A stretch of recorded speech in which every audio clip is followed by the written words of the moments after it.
is that time of the morning where we are joined live via Zoom. Our very special guest, Valerie Ling from the Centre for Effective Living, is with us. Valerie, good morning to you.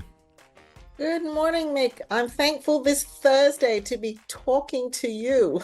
Hey, look, it's great we've got you, and thankfully our technology hasn't dropped out at the bottom end, so we've got you online, which is fantastic. And now you've joined us probably late last year, and it's one of those segments. I love these type of segments in particular because, a lot of people, particularly our topic this morning about, some of the areas of our life where we feel stuck in the most. And I guess that is a fairly common thing, isn't it, with different aspects of our life? Yeah, it really is. You can feel stuck in your career, in what you're studying, your relationships, or just feeling like you yourself are in a rut, you're not growing. Yeah, feeling stuck is really quite a common thing we see coming into the psychology practice at the moment. Yeah. So now talking about, obviously we have like a fairly broad cross section of people listening in on breakfast of a morning. And what are some of the things that you've seen, particularly around, say, with marriages, people feeling stuck in their marriage because, oftentimes people will kind of look for a quick exit if they can. What are some of the issues there that may pop up where they get that feeling of just, I just feel like I'm sort of trapped or stuck in a spot? I think we're all exhausted and you can feel really easily discouraged and like you've got nothing more to give. And marriage is hard work. And you might actually feel like you've just got nothing left to give. You can also have some really idealistic expectations about what it's supposed to look like. And I think some elements of our expectations come in there. But a lot of it has got to do with in marriage relationships, the friendship. Mm-hmm. Just having gotten stale, it's not, and hence feeling stuck, right, in a relationship that doesn't seem to be growing you or growing one another. Yeah, right. Now, there's something that I've observed over many years of being on the planet now, particularly friends of mine who are married, where I guess one of the things is, the ability to express emotions and thoughts and things like that. And obviously, oftentimes it'll be the woman. Well, he doesn't really share a lot with me, and that can cause a bit of I guess a feeling there where they're like, I can't really find our way to go forward with this. How prevalent is that in marriages? Quite prevalent. I think it's just prevalent in our society. We've really lost the ability to understand and identify our emotions. Sometimes we're afraid of it. A lot of times we just want to avoid it because some emotions make us feel uncomfortable. And so these days it's so much easier to just avoid it or play video games. That comes up a bit in the Yeah. practice in marriages. Or just go out with mates or just avoid and escape it. But the thing is, if you don't attend to the signals of emotions, particularly in relationships, it's not going to help you to drill down to what's happening, not just with you, but what's happening with the other person. Yep, absolutely. And also with, we were talking there just briefly about, some of the emotional concerns, things that we go through in our past. We're carrying traumas, different hurts or different things. Like, what can that look like as far as, feeling like you're stuck in that? Well, you can feel really trapped. Sometimes you can feel like there's no hope, Mick. The Mm. bad things that happen, you just keep recycling through poor memories, or sometimes you're even just not able to access those things, and your body just remembers, right? So you can also start to experience physical symptoms that are really uncomfortable in the body. But primarily, it's kind of a sense that this is never going to change. Mhm. This that was such a defining moment or such a defining event that this is it for Yeah. me. Yeah. Now, here's a huge area as well that you could probably speak into this morning around work and stress levels. Feeling Yeah. like you're trapped there. What are some of the things that you've encountered in the practice? I think at the moment, people are generally feeling a sense of exhaustion. I think workplaces haven't really risen up to the occasion to look at what people are juggling in their personal life and how much workload they have. It's the cognitive load, Mick. Mhm. Everything's done on a laptop, plus you've got a mobile phone. You're switched on all the time. The task needs to be completed in 30 seconds. We're speaking in shorter sentences. It's the loading on our brain that also leads to the stress and the stuck feeling is how do you get out of that? You Yeah. need the income. Can you really find another job? I think I'll just keep going, and then you feel like you're going nowhere. Yeah, yeah, absolutely. We are speaking with Valerie Ling this morning from the Centre for Effective Living. We will have Valerie back with us very, very shortly, just on the other side of this quick break, and we'll have a look at a few tips on what you can do in these different areas in how to move forward and get out of feeling like you've been stuck. It is a good one this morning. Make sure you stick around. This is Rima Brecky on your Thankfulness Thursday morning.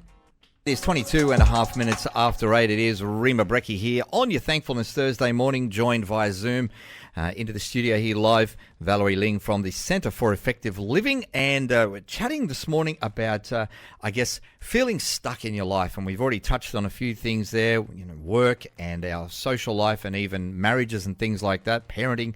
But I thought this morning, Valerie, we could jump into, and I guess this is what people are really after, is what are some of the things that we can do to actually move forward, in a very healthy and whole way? And what are some of the positive practices that people could actually start to implement in their life? So I think the guiding principle, Mick, is to move towards doing and living in a values aligned way. So first of all, just knowing what's important for you. So say for me at this year, open-mindedness is really important to me. So a positive practice that is value aligned would be to actually, what am I reading at this point in time? Mhm. What am I watching and binging on at the moment? Yep. Is it something that's just reinforcing a sense of I'm not moving, I'm hopeless, I'm a failure, or is it value aligned with my open-mindedness? So guess what? I'm watching documentaries at the moment. It's lovely, nature type stuff. Are there things that you can do? What do you want to see in your health this year, for Hmm. example? Right? Just a simple thing like drinking more water. Every day, if you say, I'm just going to start my morning with a glass of water, you feel like you're moving forward, right? So these are some of the things that you can do that are value aligned, that just brings positive behaviors that help you to feel like you're doing one small thing in a direction that's meaningful. Yeah, absolutely. Now, what about hobbies? Because we always talk about hobbies in different areas, but you never really hear about those things to the extent that we probably did in the past. Maybe that's just my old timerness kicking in, but hobbies was always a big thing, and I think it's one of those areas that I guess can sort of get us moving forward, can't they? Yeah, it's really hard to self-generate. I've found it like our clients find it really difficult to say what their hobbies are. There's a whole reason for that, Yeah. all different reasons. But number one is I'd start with whatever you did as a 7, 8, or 9-year-old will give you a clue. If you were running around collecting bugs in a container, there's something about there in nature. That's number one. So just think about what you used to do as a kid because that brings back really fond and positive memories, Hmm. but it's also probably built into an interest you had before life got chaotic.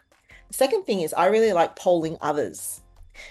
If you ask a group of people, just as a social conversation, you get loads of ideas of what other people are doing. And you might find one thing that you go, oh, that's pretty interesting. I might give that one a go. So recreational activities as a regular thing, I like to say, once a week, once every other week, just make time for it. Yeah, because that is such an important thing, isn't it? And I guess it's comes under the heading of getting out of your own headspace for periods of time. And do you know what? It gives you a sense of moving forward as well, because when you're, collecting that coin or, you're pruning that plant, Mm. it's something that you can say, it was not only pleasant, but I've achieved it. I've done. Yeah, absolutely. Now, some of the lifestyle changes that you could put into place as well. What would some of those things be? Look, I think it's a lot more movement. I'm really not into the fitness movement. I don't Hmm. think you need to, go overboard with it. But a lot of our life makes us feel stuck because we're sitting stuck. Mhm. We're, sort of frozen into particular positions, whether we're sitting or doing our work. So movement, getting more stretching, Yep. walking, um, even just making more mindful decisions about where you park your car. This can really help the body to believe that it's not stuck by virtue of the fact that you're moving, and then the chemicals in your brain start to circulate and help us as well. Yeah, yeah. So, I mean, I guess the takeaway there is, people don't have to turn into a marathon runner or a hardcore bodybuilder or a CrossFit or anything like that. It's basically about getting up and just walking around. So, changing your sleeping patterns would be one of those things. Eating well. And there is such a huge correlation between, eating and like the foods that you're putting into your body and mental health these days, isn't there? Yeah, most of the time we're just reaching for some convenience things. So if you actually even wanted to make a small positive change, every time you go grocery shopping, visit an aisle you haven't been in. Yeah. Right? And pick something for there, either for the fun of it or just to have a different piece of nutrition that will be different on your palate.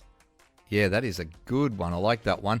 So, swimming, things like that, sleeping, getting just a little bit more movement in your life. Now, what about areas of spirituality? Obviously, we're Christians, so this is a huge one for us, and we really base our life on our spirituality and our faith. Hey, what are some of the things that we could do there to help us to feel like, we're moving forward and getting unstuck? I think it's a wonderful thing to not just commit the overall movement of our life to the Lord, but to actually name it daily in prayer how you've seen him working in the day through your life. And then recognizing that it's not always the big things, right? It might have been that you had the opportunity to give someone a smile. You Hmm. noticed someone was discouraged and you gave them a smile.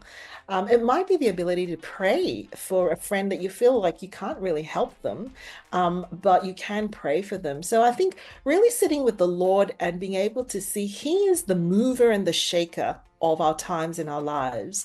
And we sitting by His feet, taking those small steps of faith, either in prayer or in action or in words, is already being a part of His bigger movement.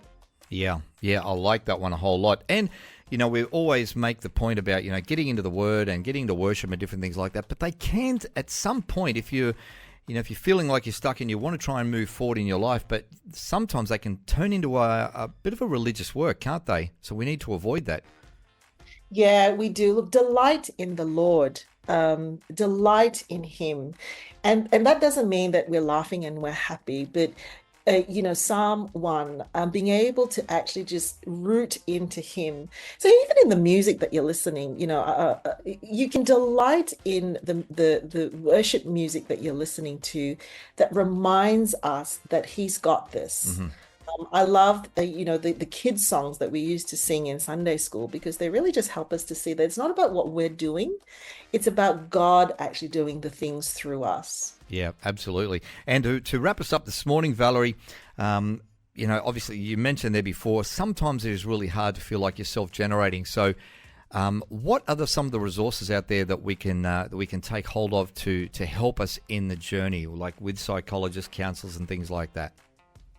Yeah, we're very blessed in Australia that we have a healthcare system where if you visit your family doctor and the family doctor and you believe that you need some psychological help, you can get a mental health care plan, which will give you 10 rebated sessions. Hmm. And reaching out then to a psychologist that's near you, or even these days via telehealth. So, we're housed by a lot of our therapists and our psychologists are Christians, the Center for Effective Living. We're located in Gordon, but if you're far away from us, we might be able to help you via telehealth as well. Yeah. So how can we get in touch if people want to use your resources? How can we get in touch with you guys? www.effectiveliving.com.au will be a click of a button and you'll be linked to us. Awesome. Thank you so much for joining us this morning, Valerie. It's been an absolute pleasure. And guys, if you want to hear this interview back, you'll be able to do that on Rima Replay. And of course, eventually jumping onto our YouTube page there and checking it out on the podcast section as well. Have yourself a great day, Valerie. Have you got a whole lot planned, or is it sort of a little bit more of a cruisy one now? Nah, not too much on. Tomorrow's a huge day, so I'm pacing today. Nice. I love that. You're putting into practice what you preach. That is brilliant. That's the guys there that's Valerie Ling from down there at the Centre for Effective Living. You can jump onto the website and check out there. Plenty of great resources. And if you need to talk to a counsellor, psychologist with a Christian background there, that is the place to do it. This is Rima Brecky here on your Thankfulness Thursday morning. Stay with us. We've got the 8:30 news coming up next.